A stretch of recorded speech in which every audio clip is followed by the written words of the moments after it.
ওরে আমার গাছে প্রতিদিন অনেক পেয়ারা হয়, আমি তো পেয়ারা বিক্রি করতে করতে অল্প দিনের ভিতরেই বড় লোক হয়ে যাব।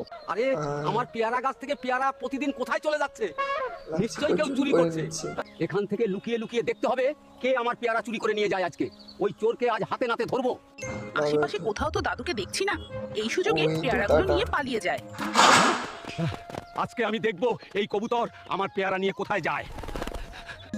এই তো বাসায় চলে এসেছি, তাড়াতাড়ি ঘরের ভিতরে ঢুকে পড়ি। ও বুঝতে পেরেছি, তার মানে কবুতরটি মা হতে চলেছে, এই জন্য খাবার সংগ্রহ করে রাখছে। হায় আল্লাহ, এখন তো অনেক ঝড় বৃষ্টি হচ্ছে, আমি এখন কোথায় যাব, কোথায় থাকবো? এখন তো অনেক ঝড় বৃষ্টি হচ্ছে, তাড়াতাড়ি গিয়ে কবুতরকে উদ্ধার করতে হবে। কবুতর বন্ধু, আজ থেকে তুমি আমার সাথেই থাকবে, ঠিক আছে? চলো আমার বাড়িতেই চলো। আরে কবুতর, তুমি তো অনেকগুলো ডিম পেড়েছো, তোমার ডিমগুলো দেখে আমার খুব ভালো লাগছে। দাদু দেখো দেখো,